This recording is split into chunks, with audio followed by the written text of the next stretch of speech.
I'd like to welcome everybody to Diamond Training. Today we have a very, very exciting presentation from, and I think one of the best in the game when it comes to public speaking and presentation skills. He's usually our facilitator for presentation skills. So when we do have presentations for presentation skills, Mr. Harry will be the presenter. So this is just a sneak peek into our course on presentation skills. So I'll hand it over to Mr. Harry. So you can take over. You can introduce yourself and tell them all about your accolades. Thank you very much, Mr. Epinge. I think you were very generous already. I mean, you gave quite a number.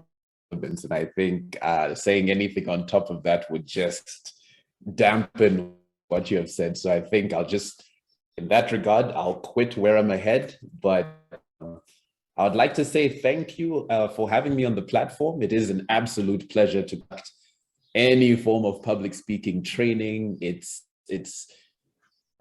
really enjoy helping people communicate things better. And of these things I hope it will be evident in the presentation that I am going to do. And one of the things that you mentioned, that Mr. Epinge mentioned in the introduction, that public speaking, we're just going to touch very broad on it. So I will go broad, but not deep. So every topic, there are layers to it, but for the sake of time, we do not have 6 hours or 10 hours that we can extensively go through every nook and cranny. However, please do put your questions in the comments on whatever platform you're listening from. And also, if you have any questions or comments, even during the presentation, do throw in. And Mr. Epinge, please, by all means, if something pops that seems to be pretty urgent, or you need me to go back to a slide or to reiterate or expand on a point, please do not hesitate to do so. And with that said, let's get this party started. My presentation is going to be about engaging audience. It is very important to do so because the reason why you're presenting, in fact, oftentimes presentations, if we can all be honest, we can think back to the majority of presentations that I've watched and even participated in and noticed that not a lot of positive attention is being paid to what's happening.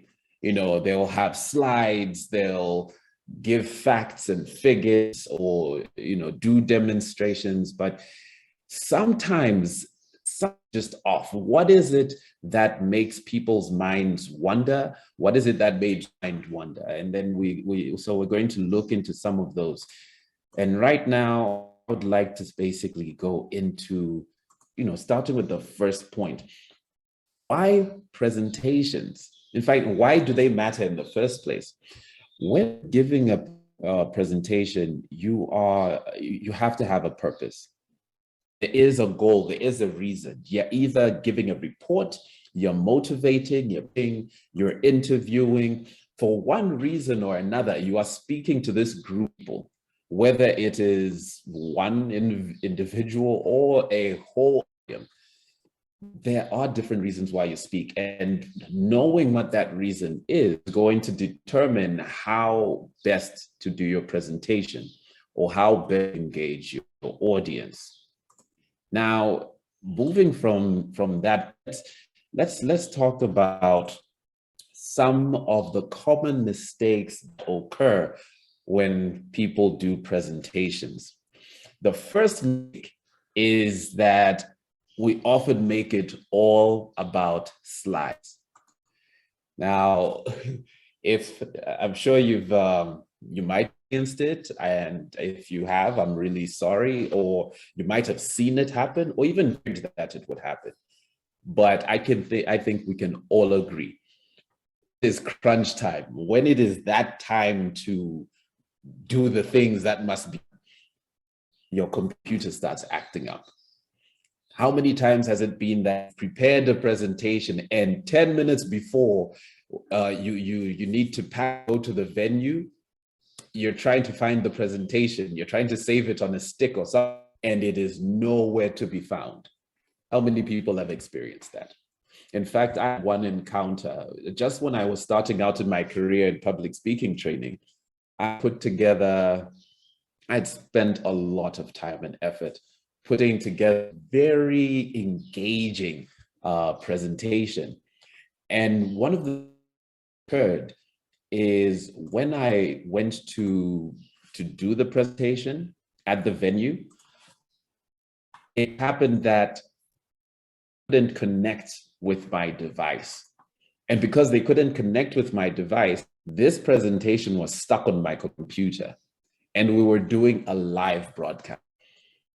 I had to pack up my laptop from where I was presenting because it was short, and I had to race all the way to their house.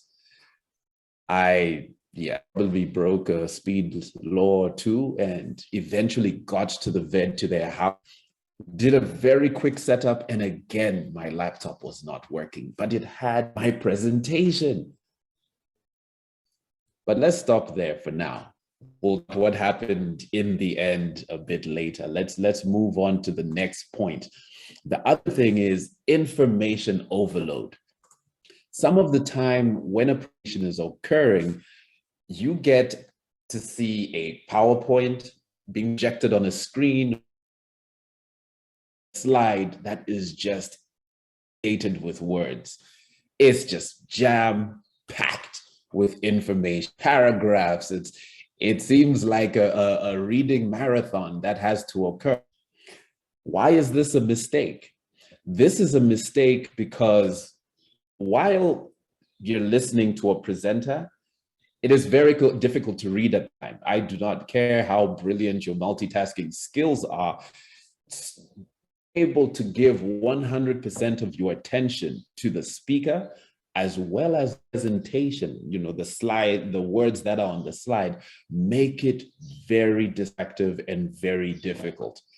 In fact, some of you might be even struggling to listen to me because you might be looking in the background and trying to see, okay, what is it that Harry reads? You can see the bookshelf, you can see the candlestick, and just distractive objects in the background.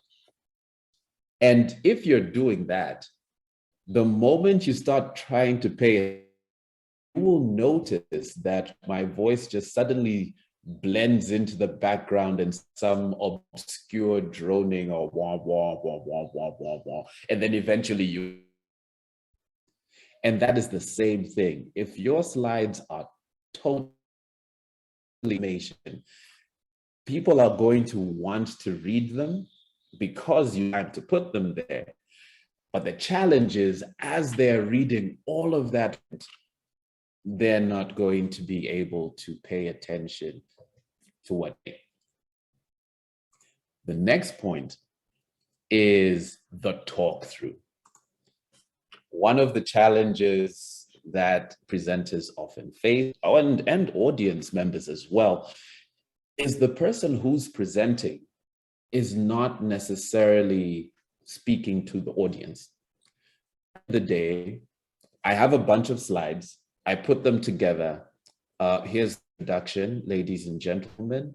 And in the introduction, this is what it says. This is where I'm from. I am here to talk to you today about public speaking, presenting, and how to engage your audience. And it is very important to engage the audience because you want them to pay attention throughout your presentation.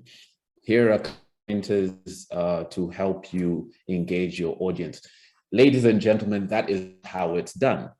If that is how the presentation was going to go from beginning, I am literally just talking through a script, what I have memorized, or just information that I believe, well, not information I believe you want to know. Sure enough, you do want to know it, maybe, but I'm just giving it to you. I'm just saying things.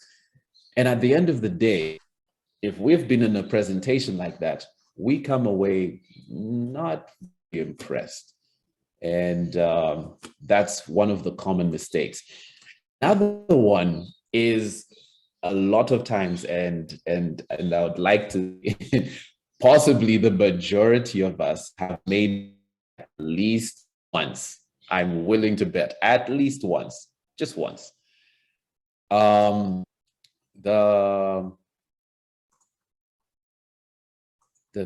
about making it all about me. This poses a challenge to the presenter for a couple of reasons. Number one, if you're not thinking about audience members, sorry, something got into my eye. If you're not thinking about your audience members, you are not necessarily going to speak to them. And we'll get into some more details a bit later. But making it all about you, these are some of the things that start to happen. Number one, nervousness before the presentation. What if I forget my lines? Oh my goodness, I have anxiety when I stand in front of people. And all sorts of things, you know, those butterflies in the stomach. Making it all about you amplifies those butterflies because you start what could go wrong. The fact of the matter is, ladies and gentlemen, we all have butterflies. But if we turn all the attention, leave that it is all about us and all they're going to do is scrutinize every single thing we do, we're not going to be very comfortable while we're presenting. And that is a mistake. It will have a knock-on effect. The more nervous a presenter is, it becomes very painful for the audience member to watch. I've seen somebody get on stage and something embarrassing happens. For the moment they step, they trip and they stagger forward, or maybe, you know, papers fall, or they drop something. Maybe even not that. Maybe instead of using a particular word, they kind of fumble. Maybe they mix their R's. If I say, you know, be articulate, and they say be articulate, they cover their mouth and, oh my goodness, that was so embarrassing. And all of a sudden they start being nervous, they start stuttering, and now they're trying to figure they are, and they start to get nervous. They no longer engage with the audience. That is a humongous, because you are now making your audience feel the exact same thing. Talk about how to resolve that later in the presentation. So those are just some of the few that we're going to touch on. And if we could get into them a bit, we can talk about a few more mistakes that will make during their presentation. So just to recap, they make all about slides, information overload, talking through, as making the presentation about themselves. And we'll touch on that a bit more. So moving on to the next part is, why do presentations go wrong? So first and foremost, when you're doing a presentation, you have to understand that you need to use the right tools. Now, if you're not going to engage your audience, it's because you're not using language, vocal variety, or compelling content. Now, so talking about some of those things that go wrong. If, for example, make it all about slides, you have released or relinquished power as a presenter. If I make it all about slides and somehow this doesn't work, it's game over for me. If I make it all about myself, something happens to distract me. I forget my lines, or I'm looking at an audience member, if it's a face-to-face sort of thing, who's just paying attention to their cell phone, or I'm doing a virtual presentation. Right now, I am sitting in my living room and it's quiet. And it feels a bit awkward. So now if I make it all about me and I feel like I'm talking to myself, that again is going to make it all go wrong. Now, looking at some of the ways to make the presentation engaging, though, I mentioned you need to use body language. You need to use vocal variety as well as compelling content. So let's say for your compelling content, it is important that you make it about your audience. That's the first thing, because you have to speak in a way that your audience will pay attention to what you have to say. Even you've heard or you've seen people talk about things that are very important. Let's be honest. Let's say some politicians, right? They'll get up and they're talking about the very things that affect the livelihoods of everybody. And yet, how many people are going to fully engage and pay attention from beginning to end? Sometimes that doesn't happen. Why? The content is important. Let's not dismiss that. Let's ignore it. But if it's not made compelling, it's not going to be able to grab the attention of the people that are listening and allow them to process, think about what it is that's being said. So looking at how to make your content compelling, the first thing I would like to say, know your point. A lot of times, when you've experienced a bad presentation, one of the things you ask yourself is, if someone asks you, did you get anything out of that presentation? Did it make any sense to you? And you'll probably say, no, what was your point? The reason is there is no point. If you're not cognizant of why you are speaking, if you're not aware of the end goal, and not going to be able to make your audience aware of a point that doesn't exist, or it'll just be you talking, and at the end of it all, they'll just be, so what was your point? Rather, get to know point. Knowing your point means you have to start the end. What do I mean? We talked about a couple of things or a couple of reasons why people would go into or why people would do a presentation. It could be a job interview. It could be a motivational speech. It could be, you motivating your teammates to something. You could be pitching. Maybe you want to get a grant, or there's an opportunity to get a contract or to work with a client. And if you are pitching, what do you want them to do? You want them to buy to what you're selling. You want them to believe in what you're offering.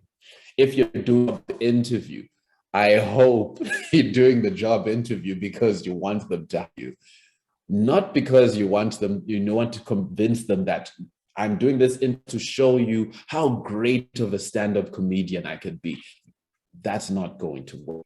Know what your end goal is. And by having that end, then you are able to reverse engineer what you are talking about.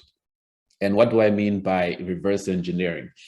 You have your end goal, you know where you want to go, then you can start thinking of, great, if I want my audience members to reach this point, be it a panel that is judging your bid, be it an audience that you motivate and inspire, be it a team that to encourage to take a certain direction, whatever the cause, knowing the end or knowing your end goal will allow you to reverse, meaning you start to think on their behalf to a certain extent. What do I need to say to make my point resonate?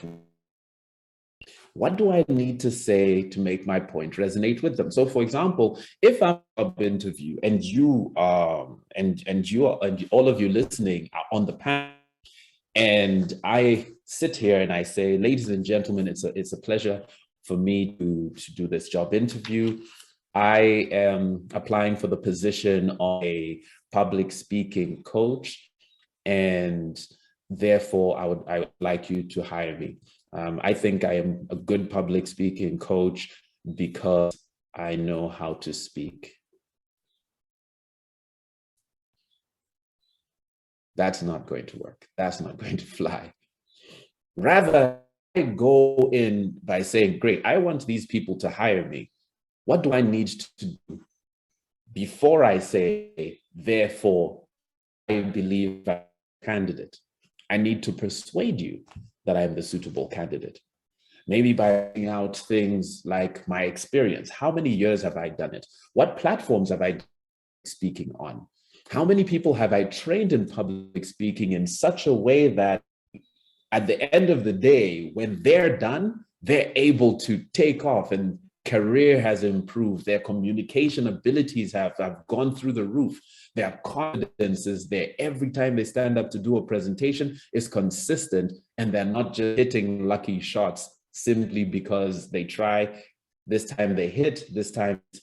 I have helped people gain consistent results, desirable results, when it comes to public speaking and presenting. And that is why I believe that you need to hire me. And, based on my argument, I'm sure you will find I am the suitable candidate to coach people, to train people in public speaking. After saying that, and I end with, so hire me as your partner, it makes more sense. The chances are higher because I speak. I want to be hired. There has to be. So with reverse engineering, there's something that I like to call your thoughts. Simply means this. And if you notice there, it's written in capital letters. So means point. What is your point, right? And then R is for reason. E, example, and P is for point again. So if I am asked, Mr. Mutharika, why on earth do you believe public speaking or presentation skills are important? Number one, I start with the first P, my point. Public speaking is a very important skill. That's my position. The R is my reason. Because with public speaking, you're able to communicate effectively. So ideas are better understood, your product, or if you're something, becomes more compelling, and you are understood, or people will side with you if, for example, you want to do a project or on a mission of doing something for the community or the country. That's my reason. For example, I have a client who is very qualified, and she applied for a job that she was, totally had the credentials, had the years of experience, and yet time for her to do her job interview, just was not able to support her. And unfortunately, she messed up the interview to the extent that even one of the panelists noticed that you were absolutely nervous. And even make it worse, she didn't even get the job. And since she started her public speaking, she's taken her communication to new. She's doing presentations effectively to the point that even her boss is commenting and even wondering if she's the same person. Now, with those skills, the next interview, I'm sure she's going to get the job, at least not be given the job based on the fact that she's not able to communicate. That's my example. And finally, the last P, and that is why I believe everybody can benefit from public speaking. no matter what industry you are in, no matter what trade you are in, communication is very essential for selling your value.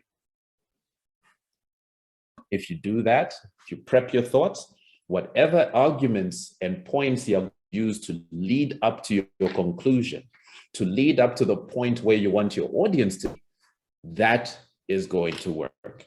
Obviously, there are other ways. Like I said, skim over a broad surface. We're not going to go into the nitty-gritties.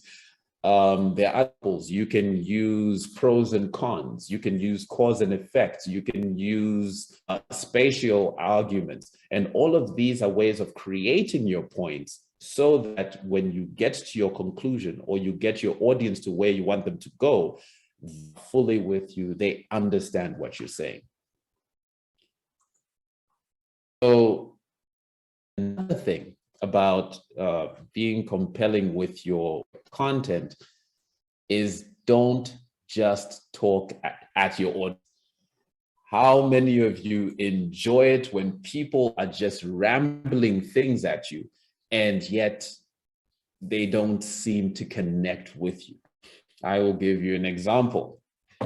When into the scene and sports were prohibited, happened that I had contracted a certain illness that made me lose weight. It wasn't COVID, but everybody was scared of COVID. So no matter what you experienced, or no matter what your symptoms were, it would be, oh, maybe I have, maybe he has COVID. I'm sure you can all agree. Some of us didn't cough for a whole year because coughing made us feel uncomfortable, that people would look at us and think. So I lost a lot of weight and my lung not functioning the way they used to. I was getting tired, very cold-like symptoms. But I went for my COVID test, turned out to be negative. Sports were allowed again, and I couldn't wait to get out and to go stand by the sidelines and watch my friends play basketball and maybe a few shots myself. But there was one person who was standing there who noticed. In fact, everybody commented on how they couldn't recognize me because of the amount of weight I lost. Ladies and gentlemen, I lost 20 kilos of my body disappeared. So I looked very different. And people were, oh, Harry, are you okay? What's going on? And I said, no, I'm just, I'm going through something. I don't know what it is, but I'm working on it. I've been seeing doctors and so on and so forth. And there was one person who did not even ask, as the doctor said so far, what are the symptoms? What have you been told? Have you self-diagnosed? Are you medicated? Didn't ask me anything. All he said was what I should do, what I shouldn't do, when I should do it, when I shouldn't do it. You must not play basketball. Don't think of standing on the court.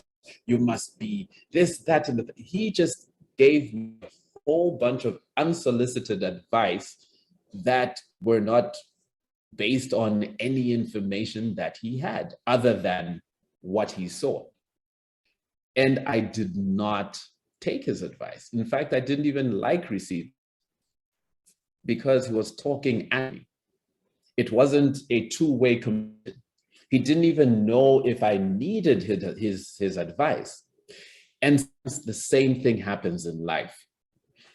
If somebody you don't know, an absolute stranger, or even someone who you think doesn't care about you, gives you advice, chances are you're not going to take it. And there's nobody more detached than a presenter simply just starts talking and going on and on and on and on and on. And I just have to say what I have to say without taking into consideration you as an audience member. And the same thing with you as a presenter. If you don't like it being done to you, your audience doesn't like it being done to them, which is why I say converse and don't talk at. I treat presentations like this. In my mind, I believe that we're having a conversation and it is on a particular topic. Right now, it's effective education.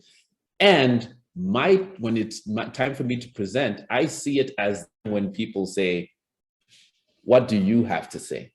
And then I go into my monologue. So that is a two-way conversation, and it just so happens it's my turn to speak. The reason that you tuned in today is because of the topic. The reason you tuned in today was because of some of things that we said we were going to discuss. Therefore, by you tuning in, you're saying, great, I have expressed my interest. Now it's your turn to say something. What do you have to say about this topic? So it's very important that you converse with the audience as opposed to just telling them and lambasting them with information, so on and so forth. Now, the other thing that we have to consider when presenting and how to reach our audience is our body language. Now, there is something that people body language makes up for a huge amount of communication. I want to challenge that for a little bit. If I were to, if truly indeed body language communicated the majority of what I wanted to say, chances are I could shut my mouth and simply gesture my way through the whole presentation, understand what I'm saying, right? No, that's not the case. You see, when people say that the majority of your communication is body language, it's based on research that was done that was studying the communication of anger, how communication happens when you're angry. When you're angry, words are not necessarily the most important thing at the time. It's your fists. It's you clench your fists, your body language is tense, your eyebrows are scowling, your voice suddenly takes on a different tone, your pace, your breathing changes. And this is what tells people, no matter what you're saying, that's what tells people, I am angry and I'm upset. So in that particular instance, yes, it makes sense. So let me give you an example. If I were to say, I am here for you, ladies and gentlemen, me as Mr. Harry Musimuko, who's teaching presentation skills and public speaking, I am here for you. And I can say the exact same things. I, as a presenter of public speaking and communication skills, I am telling you now, I am here for you. I am here for you. That it changes the meaning completely. If you found me intimidating and I walked into your room speaking like that, saying I'm here for you, you'll probably start thinking of where the closest exit is. While on the other hand, if I come into your vicinity or your space and I use the exact same words, I, as a public speaking coach and presentation skills teacher, I am here for you. Same words, different meaning. But you see, my body language affects the way I sound. It affects my gestures, my facial expression, and so forth. So this is why I like to say, mind your language. Your gestures, your facial expressions, and so many more other things play a role in captivating your audience. Here, let me say this. Video is arguably the most consumed medium we have. Right now, we are watching a presentation visually. We could have listened to it on the radio, but we prefer video conferencing now. Or I could have just turned off my video and it could be just an audio presentation with my avatar on the screen. We could do it that way, but it won't be as engaging. Why is that? As human beings on a subconscious level, the more we are engaged with our senses, if we can see it, if we can hear it, and if we can feel it, on an emotional side, if it resonates with you, then it engages us. This is why people would maybe prefer 3D movies. Now there's 4D and 5D. Cinemas where you put on the glasses so everything looks like it's real, and the chairs kind of move. So if you're watching a movie and there's a car chase and the person's turn, and that adds to your movie experience. And there are also some cinemas where they spray certain fumes or gases or just sprays of water. Let's say the car drives through, drives under, splashes through some water. Then droplets of water are released into the cinema. So you feel like, oh, now I'm getting wet because I'm in this car chase. Why? That experience is immersing you, utilizing as many senses as possible. My body language, my speaking, my tone, the visuals, all of these things are adding to you paying attention to what I have to say. The other thing is, when you use your body language, it has to agree with what you are saying. So for example, if I'm speaking at a rally where something is absolutely, for example, I'm not very happy about this. I'm not very happy about something. I am going to use my facial expressions, my body language. All of these things are going to have to communicate, I'm not happy about it. Can you imagine me at a funeral talking about a dear friend that I just lost?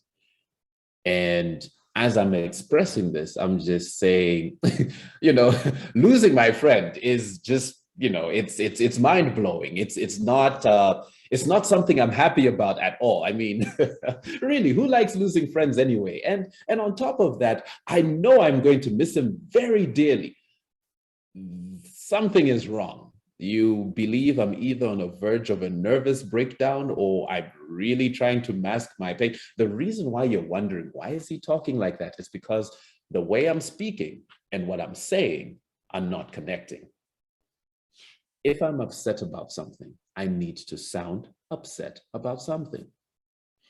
I need my gestures, my expression, my body language needs to communicate that. If I'm excited about something, I need to smile, my hands need to be animated.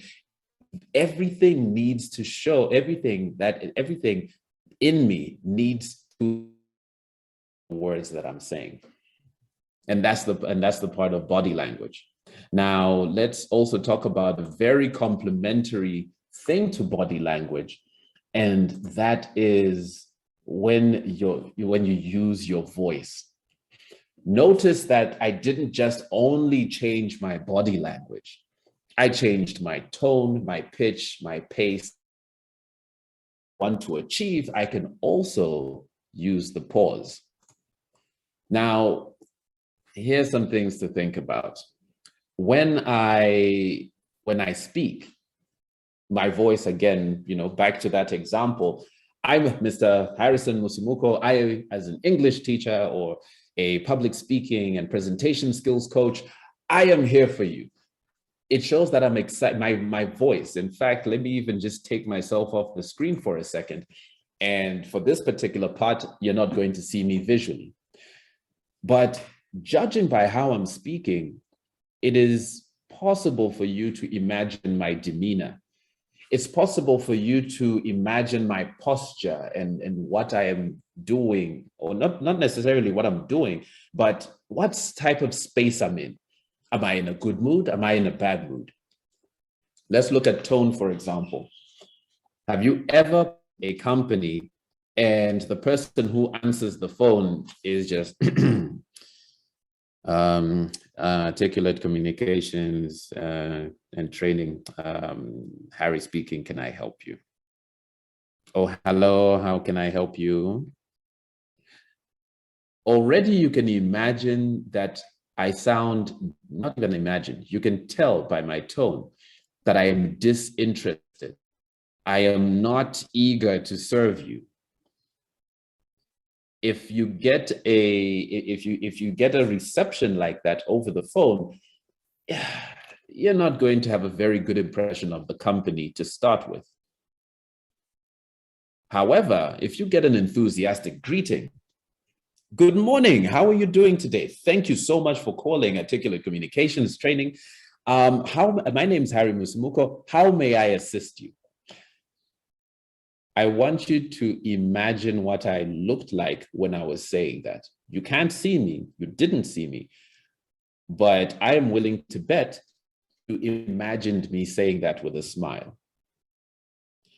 I'm willing to bet you imagined me having high energy and a positive expression on my face.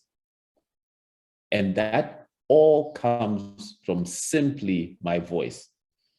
And which goes right back to my example. If I'm presenting something I'm excited about, my tone should communicate that.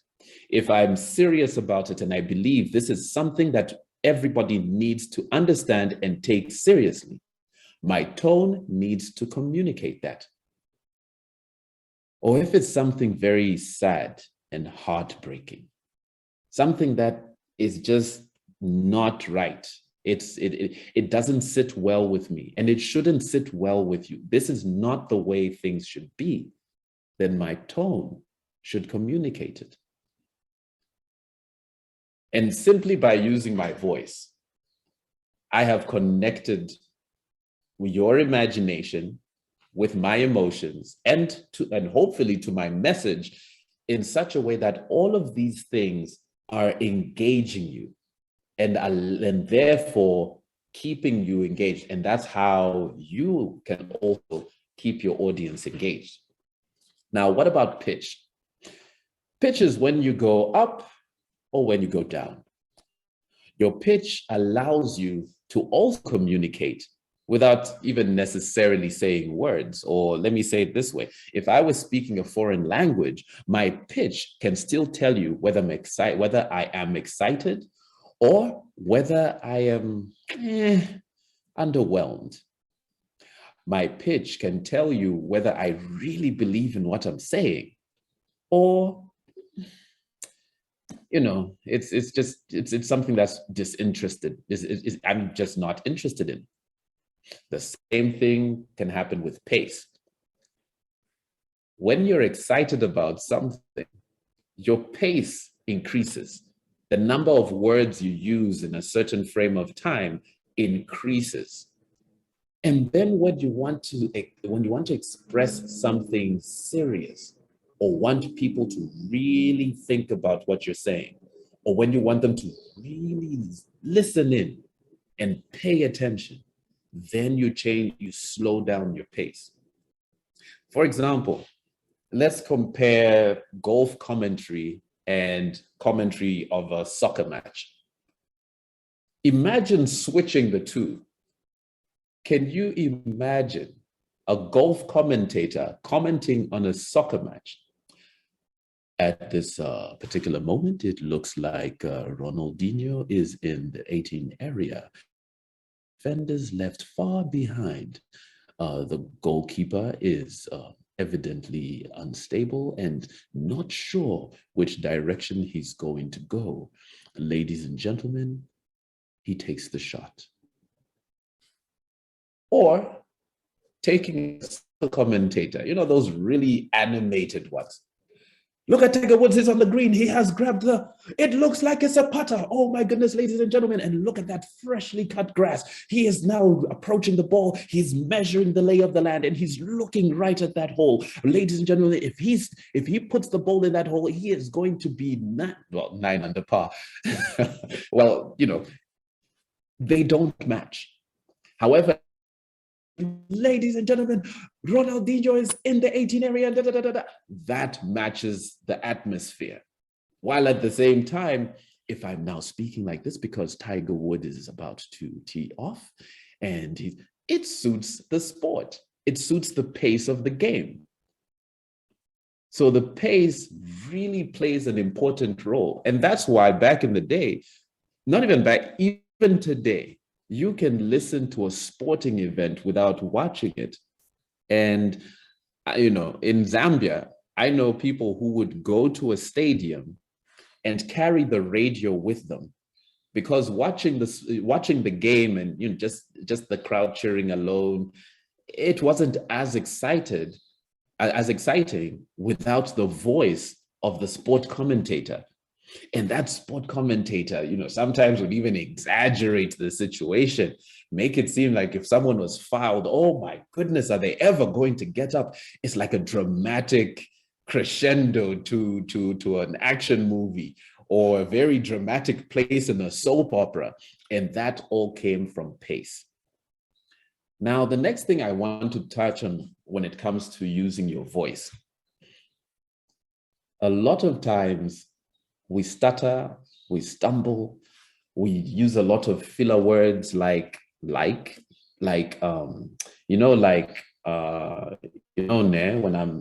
I'm talking about public speaking, it's a thing of just making sure that people understand that it is actually a very important skill, and the value of being able to do this effectively. That is not how you want to sound. You want to sound confident. You want to sound sure. Now, you see, I took a pause between confident and you want to sound sure. What did that do? It allowed you to think. What is he going to say next? What's coming up? It must be important. Unfortunately, if we do not pay attention to how we use our voice, what happens sometimes is people will try to fill in as many words in that space because they do not want to seem unprepared, or they don't want to feel awkward. And that's one of the challenges of making a presentation about yourself instead of about your audience. Because when you're doing that, it's distractive, and you haven't thought of what you're going to say next, but what are you doing? To kill the awkward silence, you just start saying words. And like I'm saying, the way that the thing is, you see, that is just a way of trying to fill in the gap. But sometimes you can allow that gap to happen with just silence. Let the moment breathe. Gather your thoughts during those moments of silence and know what you're going to say next. This is not only for you as a presenter, this is also for your audience, because your audience will also have time to process what you've been saying. How many times have you listened to someone speak so fast, you forget the first thing, you're trying to ponder, oh, I like what they said, and as you're thinking about that, you're missing the third, the fourth, and the fifth thing that they're saying. Unfortunately, that's how it happens if you do not use pauses. You can use them to add drama, you can use them to add emphasis, you can use them to even engage your audience actively by letting them think and process what you're saying. And finally, I would like to touch on these mistakes that we had spoken about. So remember when we said it's a challenge to make your presentation all about slides. So what's the solution to that? Number one, you have to understand the most important part of any presentation is not the displays that you have. You can have a whiteboard, you can use, for example, the presentation tools that like PowerPoint and Prezi, so on and so forth. You can use props, objects that you use to illustrate a point, and so on and so forth. All of these things can be visual aids, but your presentation should not hinge heavily on them. Yes, they should help, they should enhance your presentation, but they should not be the beginning and the end of it. I will give you a very real example.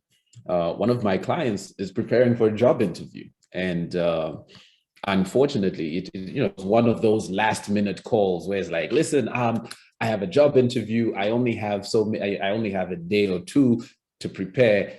Can you help me?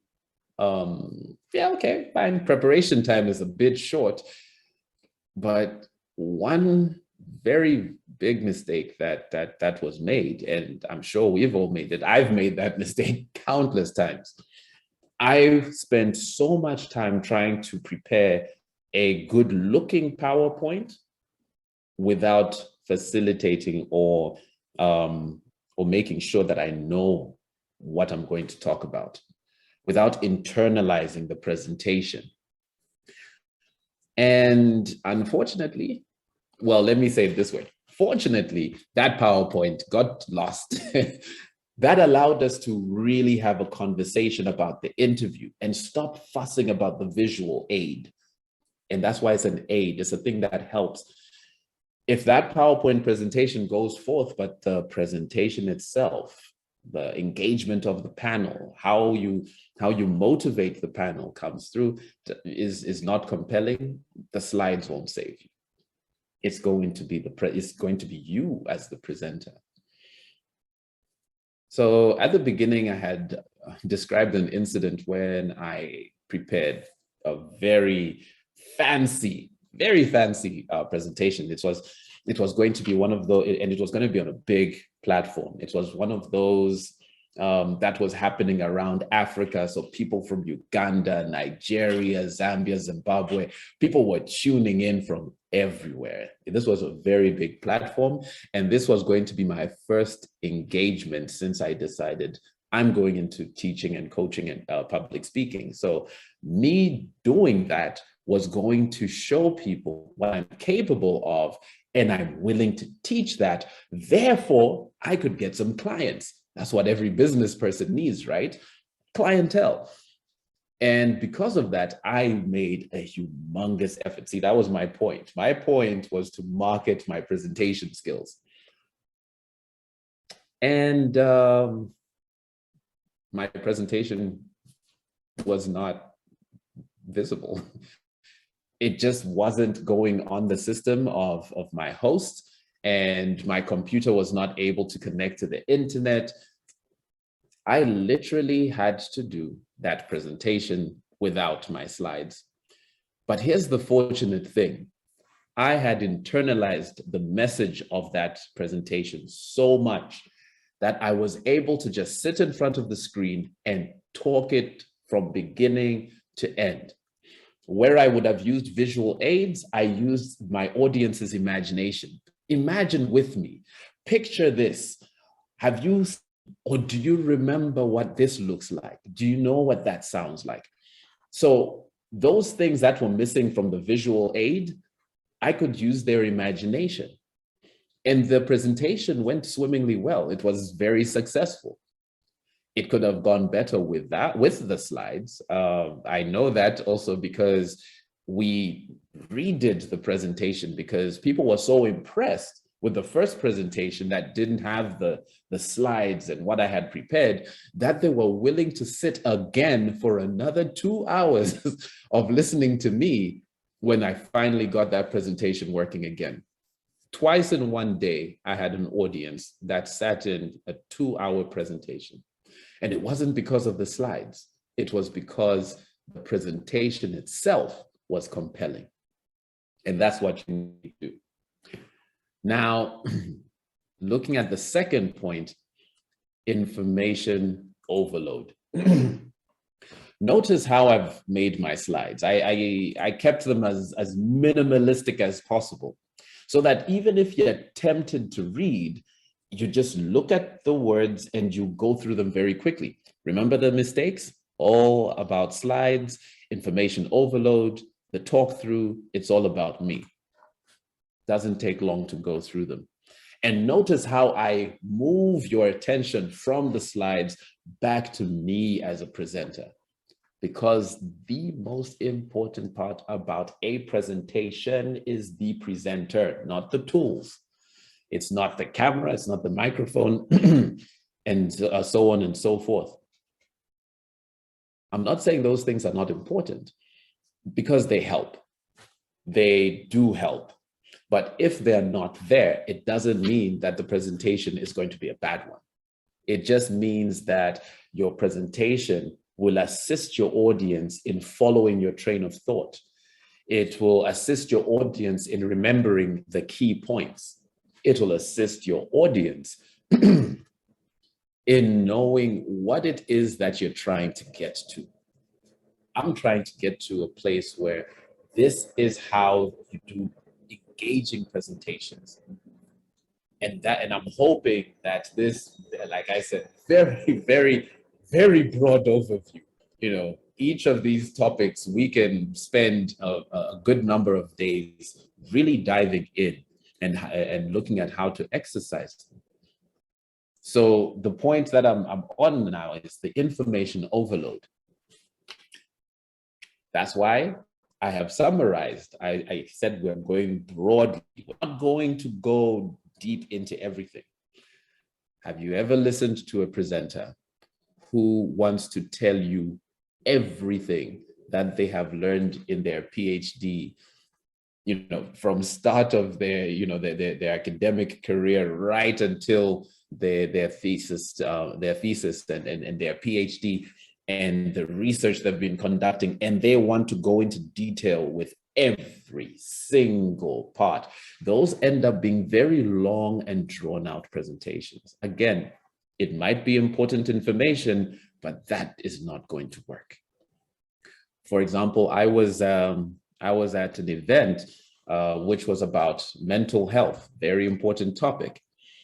And a couple of speakers spoke. There were even poets to engage the crowd in a creative way. There was a singer to serenade and also spread the message about mental wellness in such a way that, you know, the audience can engage in a multitude of ways. But there was one speaker who is an expert in the topic, and they went on and on and on. Their information was very important. Their information was true, but people were tired. It was just way too much information, and they lost interest. If they stopped when it was still good, people would have thought that's a great presentation. But oftentimes, presenters and ourselves as presenters, because we want to say everything, we want to put all the information as much as possible into one session, to whether to show that we know what we're talking about and that sort of thing. It's not really a good idea. So for example, today, I'm just focusing on, you know, some of the things that we can use to engage our audiences. I've touched on 3 main points: body language, vocal variety, as well as creating compelling content. And that's it. Those are the things that I'm focusing on. There's a whole lot more, but I don't think any of you would be willing to sit and listen to me go on for 6 hours about it. So information overload, no. Find a way to summarize. Focus on the key points. Focus on the things that will allow your audience to take away something of value, so that if they come back and you say, okay, what else do you have to offer? Then you can build on those things that they've had time to internalize and maybe even incorporate. And then the talk through.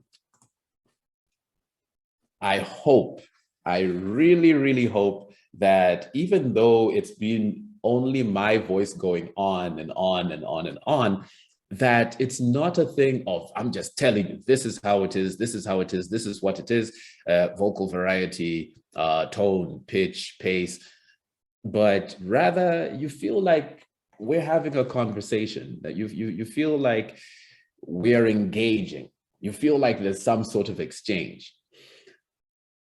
Notice, for example, I'm looking up towards the camera. The content of my presentation is on a screen over here, or on a paper down here, or somewhere on the bottom of my laptop. but my focus is up here. Why? Because I want to make it about you. It's about me engaging with you. We're having a conversation. We're talking about, compelling and engaging presentations. So I'm not telling you, I'm conversing with you. And I hope that's how it comes across.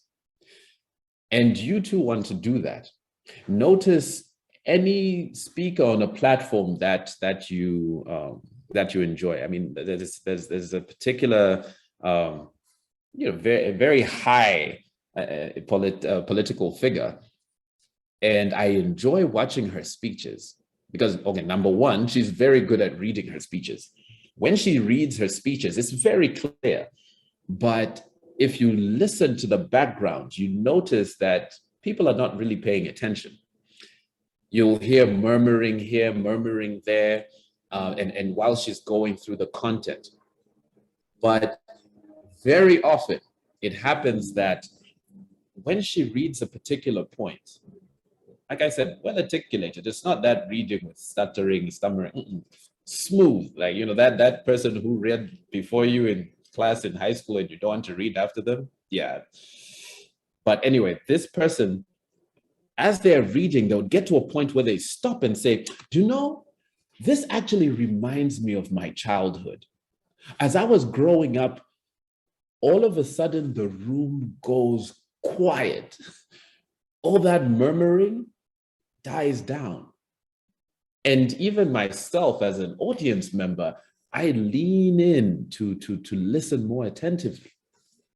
And they'll go on to describe this thing. And it's not even written on paper, but they just speak authentically. And that allows their voice, their body language, as well as their content to really draw us in, because she's being authentic and genuine. And you sort of have a magical moment. And then when she finishes and goes back to the speech and continues reading it well, spoken clearly and everything, all of a sudden the murmuring starts all over again. Her speaking quality is consistent. It's good from beginning to end. But the place where people really pay attention is when you can tell she's moved from just reading to you know what, let's just talk. And she says that, and she goes into it. The final part that I would like to touch on is it's all about me. So remember, these were all mistakes. It's all about me. It stops a few things from happening. Number one, it doesn't allow you to relate to your audience because you're not thinking about them in the sense that this information I'm about to give, will they understand it? Sure, I understand it because I'm the one who prepared it. There's a video on the internet that really amuses me. Just search for anything where you say, just type in jargon presentation. This person confidently and clearly says a whole bunch of words about machinery. The disconfibrillator is made up of these parts which help disseminate. And he just goes off on this technical language, and I even use it in class sometimes. I'll play that video and I'll ask people to tell me what he just said, and I'll play it for a short time, and people will be like, he said something about bearings.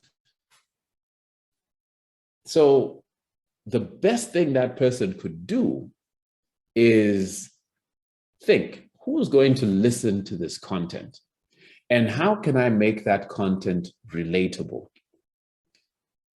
And when you do that, you're taking the attention away from yourself of, yes, I'm just going to recite and talk about what I know.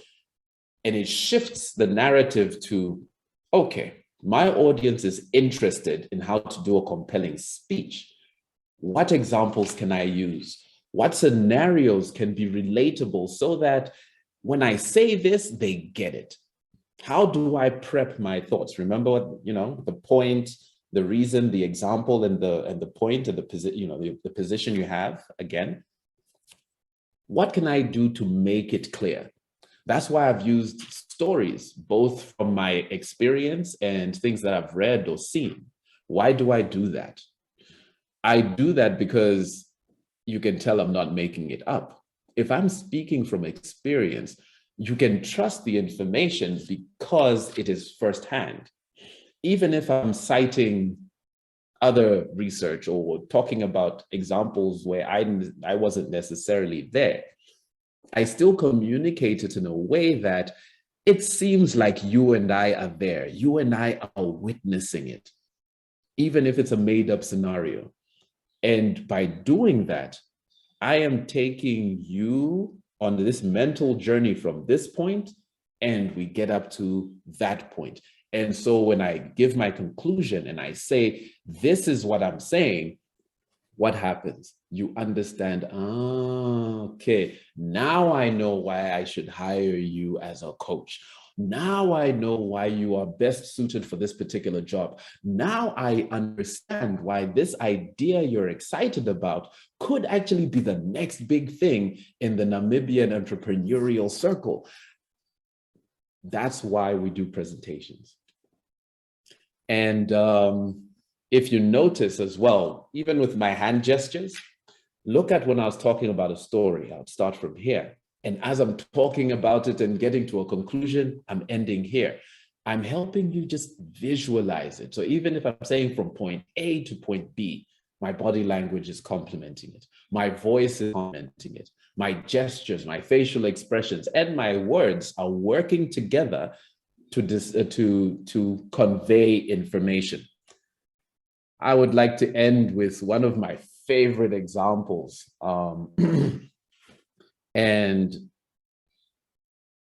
I often tell my students this: if you forget everything I tell you, absolutely everything, and you're only able to think of two things, remember this: body language and vocal variety.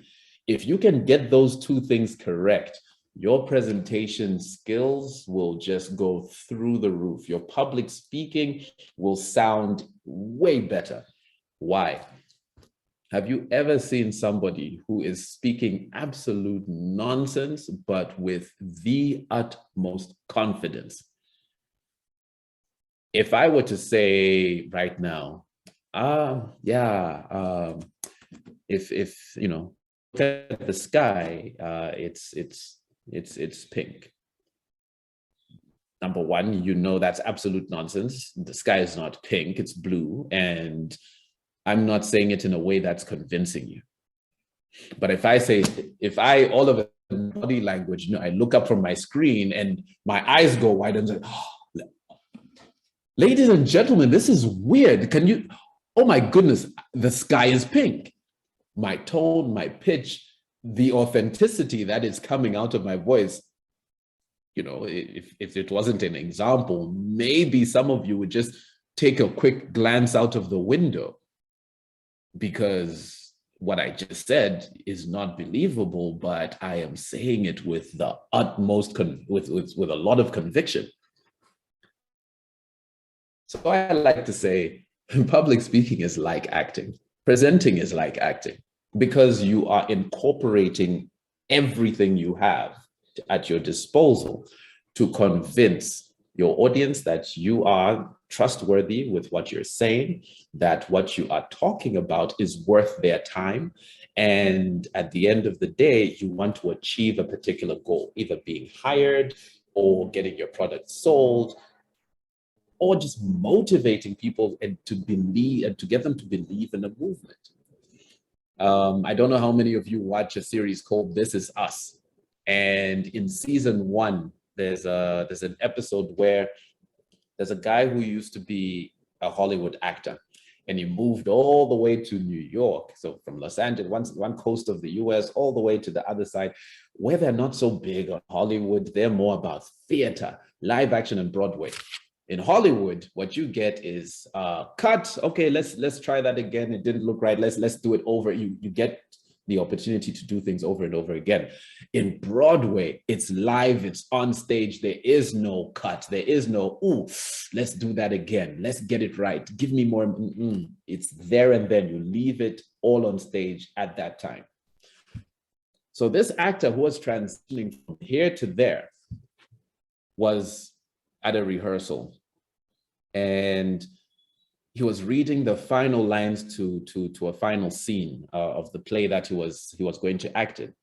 And in that play, it was about him being visited by the ghost of his dead wife. So his wife, he's a widower, his wife passed away, and the play is about every night this wife of his, or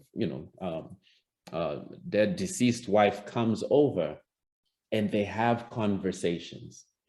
And in this closing scene, this last part of it, the wife says to him, "This is the last time you're ever going to see me.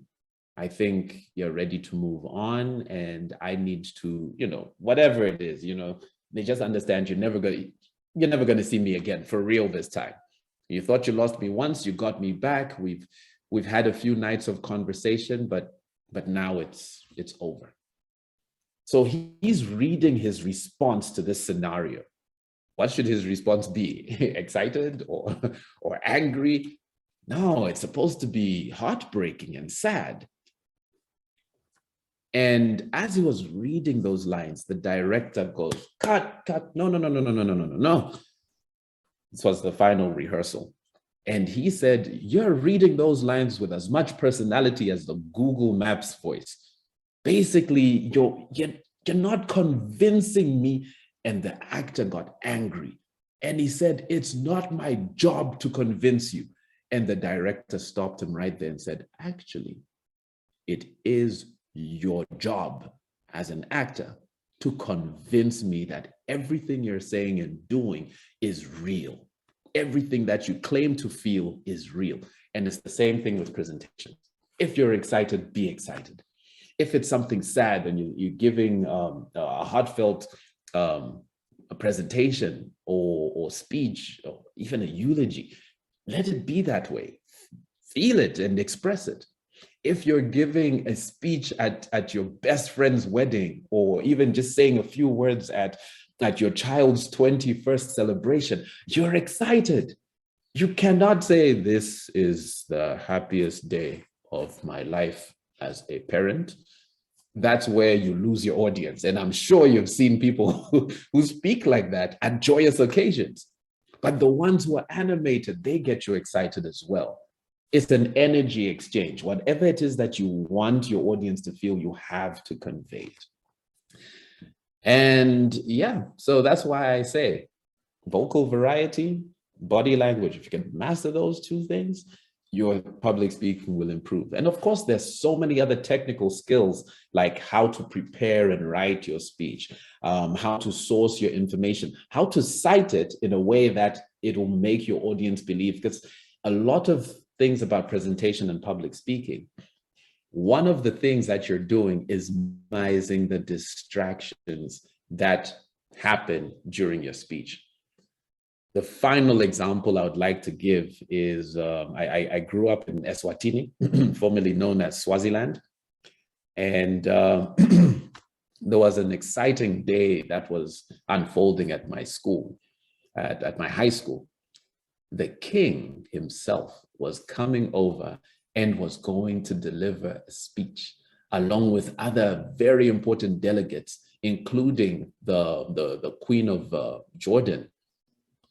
So this was quite a big event, and it was happening at my school.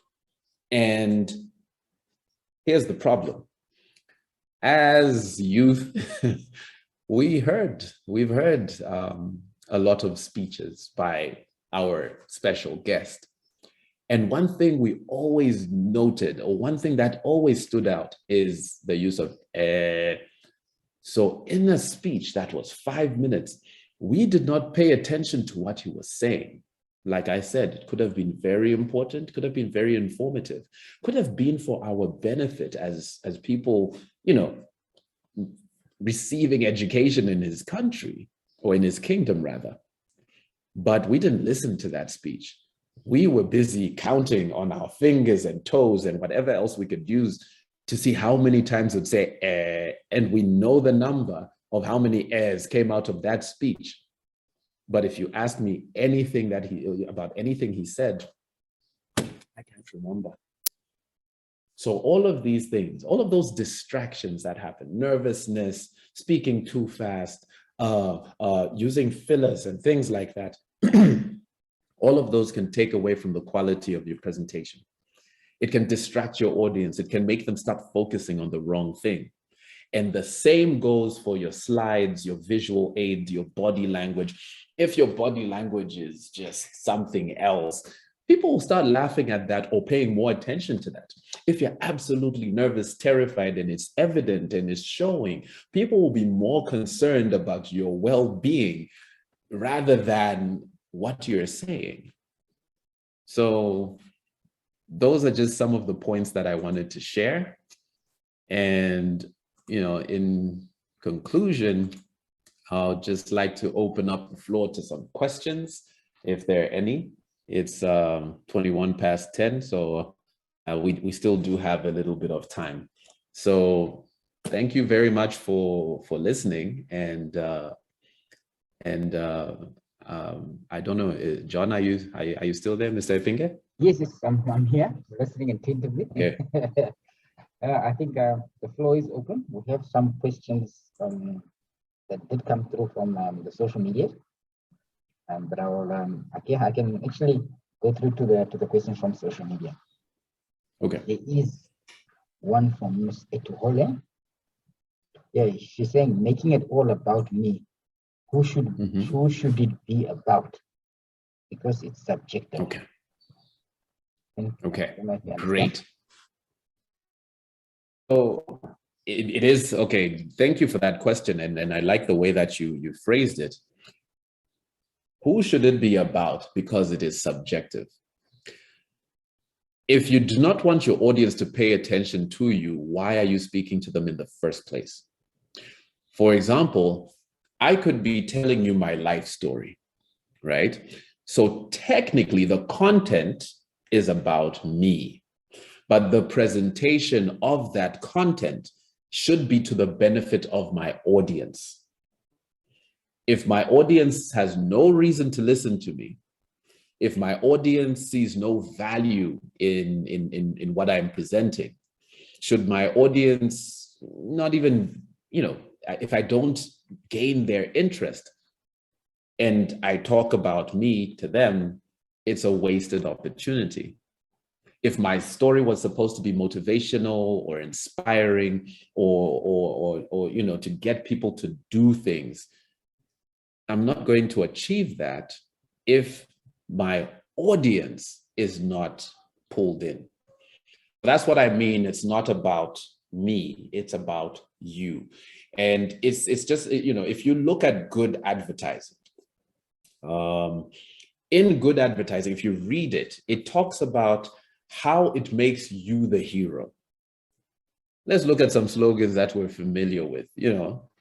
How can we help you? Who's the important part in that communication?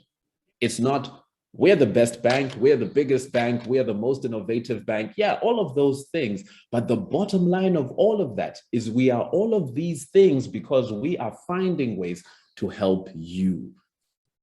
That's a bank I would bank with because of that messaging.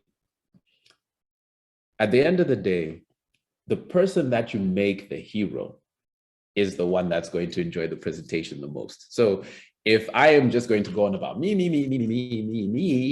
it's about me, I'll enjoy every bit of it, but my audience might not, because they might not see the point.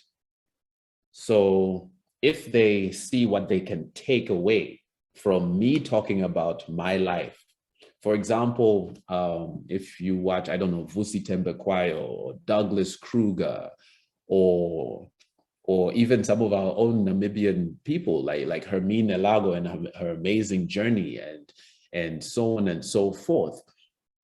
The reason why we pay attention to them talk about themselves or to share themselves with us is because we want something from it, either inspiration, motivation, entertainment, but that can only happen if they package it in such a way that it speaks to their audience. And the same thing applies to us.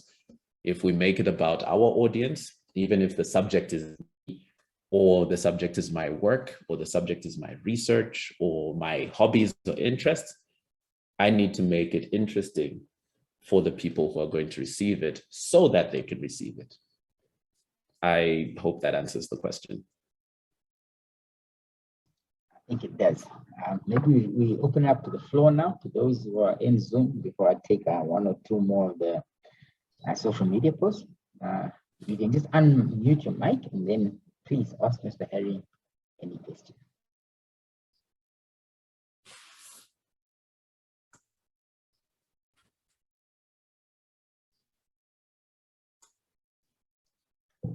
There was actually a question from a good friend of mine, Miss Mimi. She was asking, because she has a research proposal, she was asking if we can help her defend, because I think they have to present their research proposal. She was asking, can you actually help her personally, defend this research proposal? Is it possible? Well, I mean, yeah, I believe so. It's part of what I do, not because I'm an expert in the subject that is researched, because again, it's mostly about engaging your audience. So my background in terms of professions and that sort of thing is, number one, was a life skills coach. Then I became an English teacher. Before that, I was a radio presenter on a magazine talk show. So no music, we just talk for a whole hour.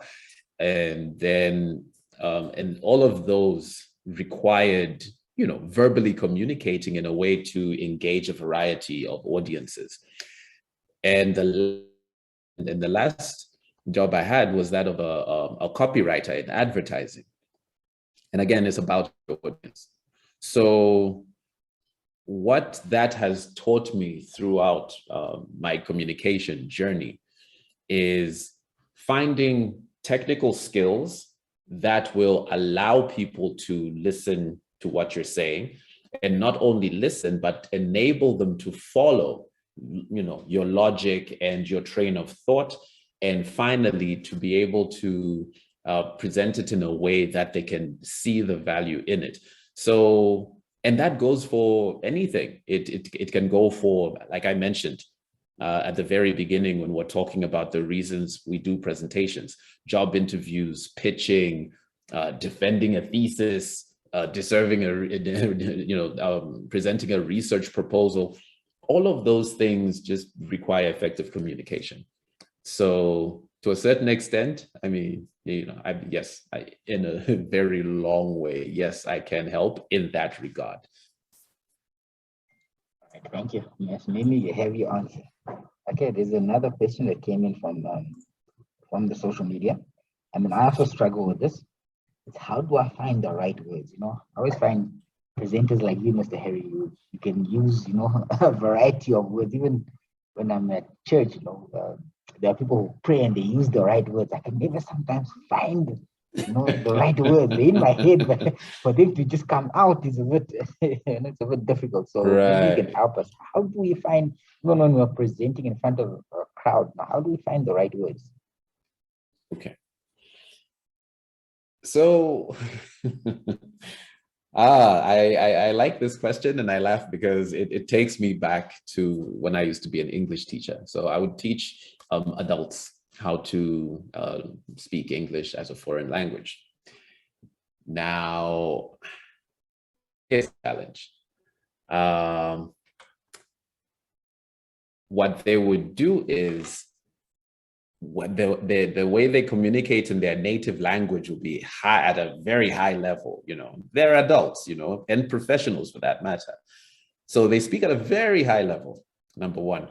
And then their English, though, they're starting with, hello, how are you? My name is, I live in, I am from. Those two levels are not connecting. And what I noticed is that whenever it was their turn to present or write an essay or do a presentation, they would always try and directly translate what they from their native language, write and speak and speak at the same level in English, but they haven't been given those tools just yet. You see, they thought that I would be impressed by the vocabulary that they use, the complicated words, the bombastic ones, the big words people use so they can sound photosynthesis. Look, it's not about the right word. It's about the right message. You can convey a message effectively even by using simple words.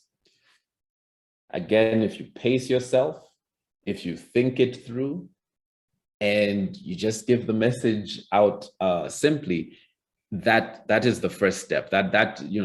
It's about the message more than the words you use in the message. Let's look at, when sports people or celebrities, even politicians, use those really big, impressive words, but sometimes it's at the expense of the audience, and sometimes it's at the expense of people understanding what they're trying to say. So that's one. Keep it simple. There's nothing wrong with that. There's absolutely nothing wrong with that. In fact, Hemingway, one of the world's most famous authors, there's even an app online that helps you make your writing better. And do you know what it does? It simplifies your language. It shortens your sentences. So it's about the message. The shorter and the more compact and more direct your message is, the better. And the second thing is, the more you do it. So for example, if you listen to other speakers, if you listen to speakers you admire, if you read books and practice using new words, you can actually learn. You can learn one word every day. You can learn one word every week. Use it in different contexts and things like that. And that will help you expand your vocabulary. So you can substitute words like, so for example, the more compact your message is, I could say the more concise your message is. The message still comes across, and it's the message that's important. So I'll do those two things. Number one, don't rush, keep it simple. Number two, learn vocabulary by reading, listening, and practicing. The practicing part is very important. In fact, if I can just say one thing about practicing is, again, the advice that I give anybody when they're preparing for a presentation is practice, practice, practice. Not because you want to memorize it, but because you want to internalize it. When it becomes part of you, if this presentation becomes part of me, up at 3 a.m. and say, I have to say about body language. I might not use the same words I used now, but I'll still tell you about it. Why? Because it's part of me. Even if I do this presentation again to another audience, or even if you say, let's do it all over again, and I start, okay, great, let's go right back to the beginning. I'm not going to use the exact same words. I might not even use the exact same examples, because it's internalized. And because it's internalized, I can speak on it freely, confidently, and so on and so forth. So whatever it is that you want to talk about, especially even in your job interviews, especially that question, tell us about yourself. That is a very important question.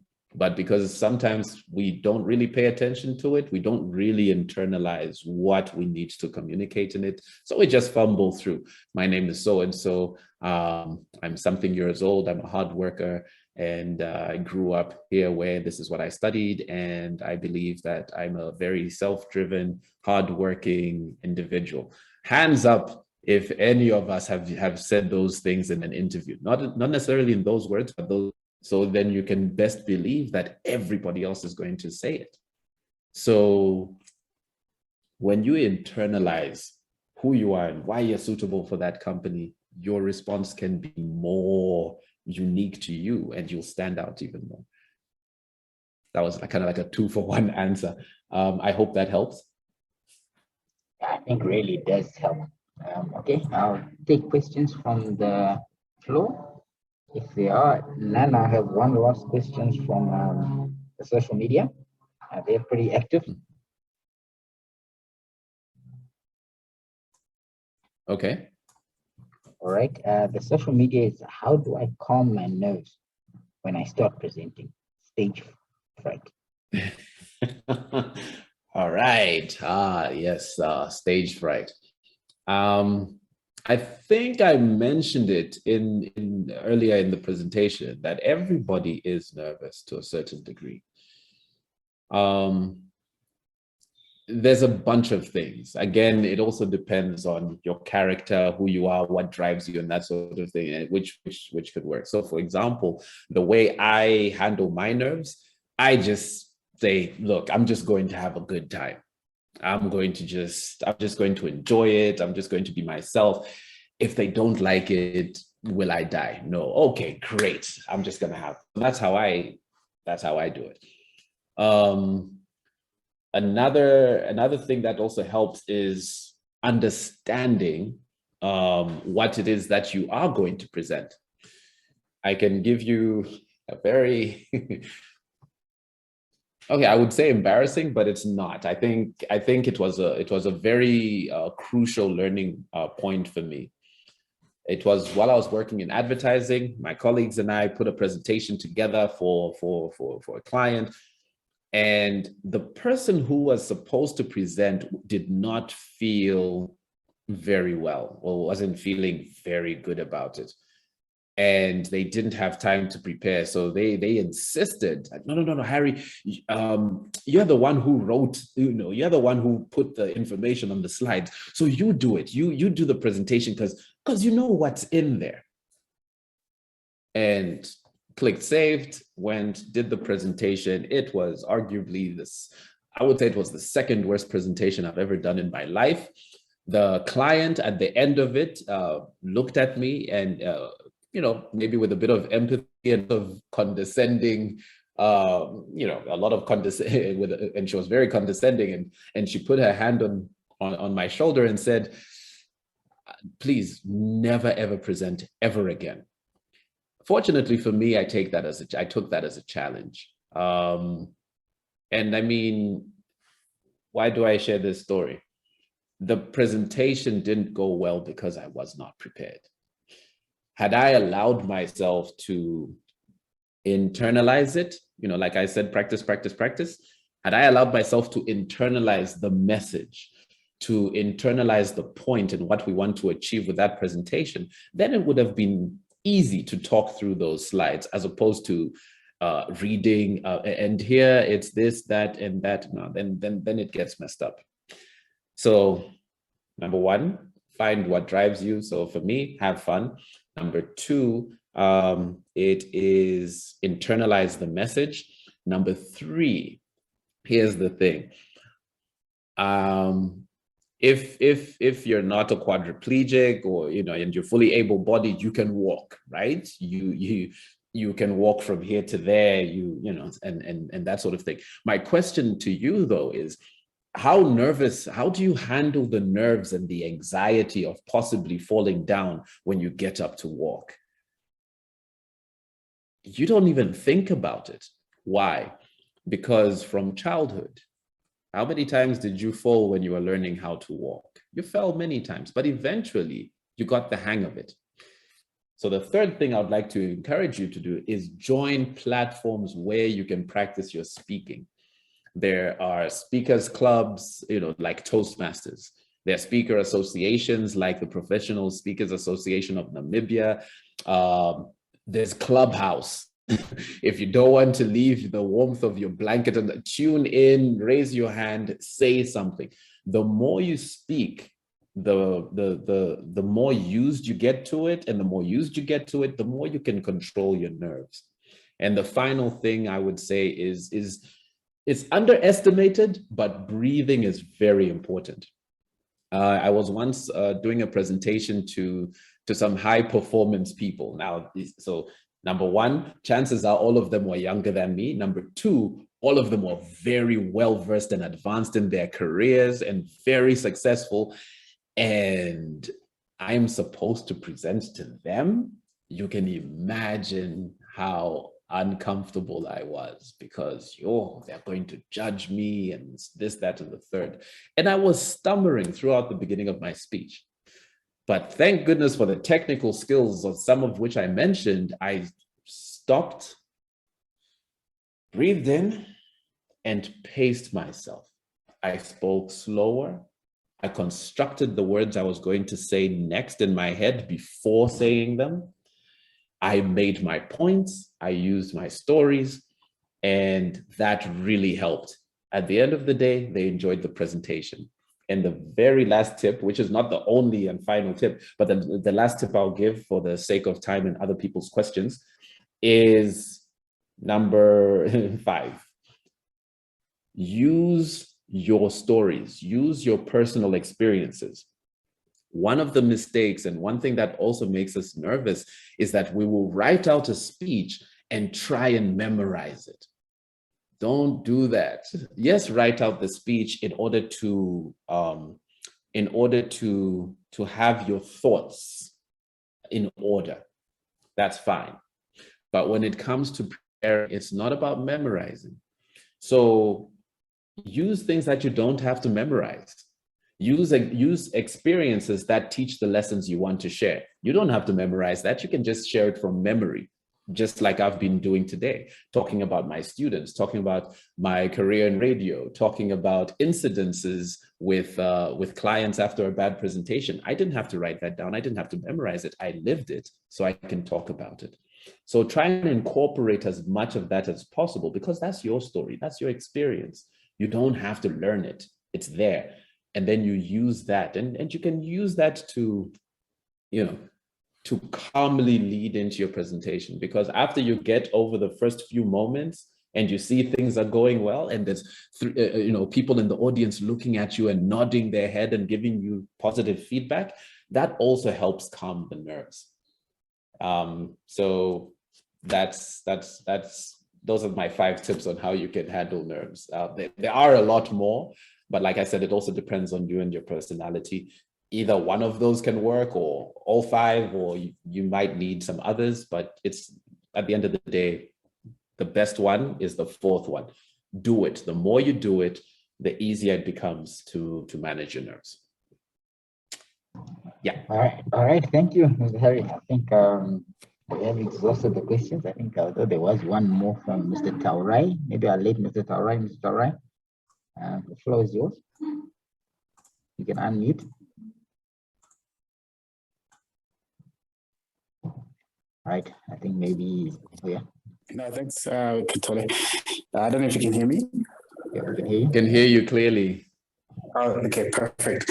So the question on my side is, in order to improve constantly, or to get the right wording, someone to add on Katole's question of getting the wording right, or your speech right, would you recommend having a coach, or constantly bouncing off trusted somebody who perhaps has a strong skill set in communication?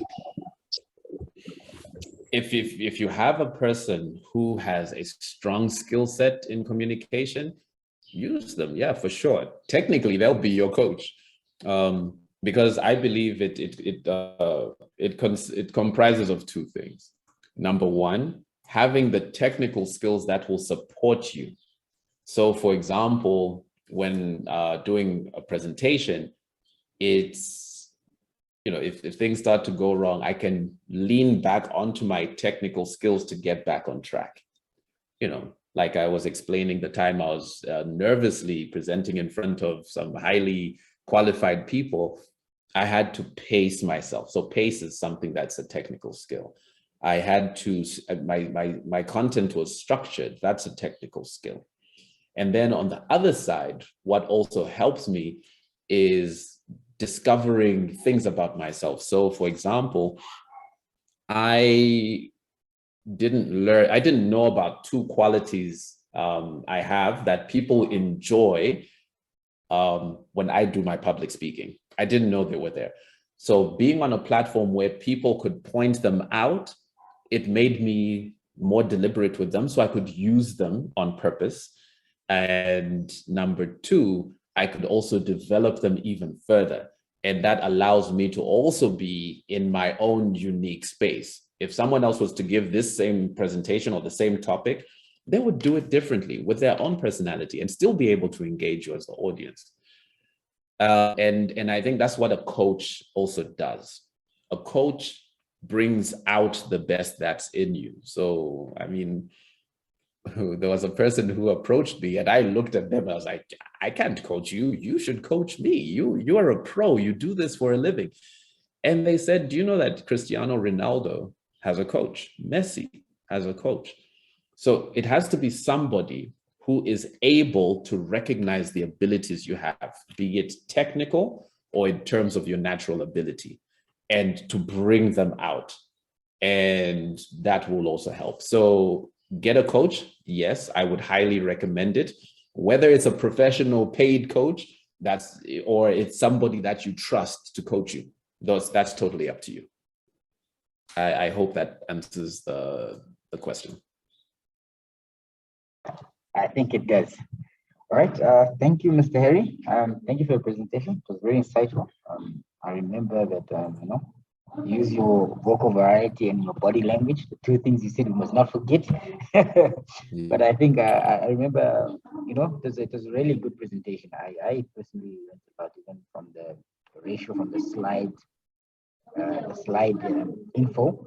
And even as I said, the vocal variety, I learned this presentation. I really learned about it, pacing yourself and all that stuff. So I really learned a lot. So I really want to thank you. And all those who attended, thank you for making the time out to come visit this webinar.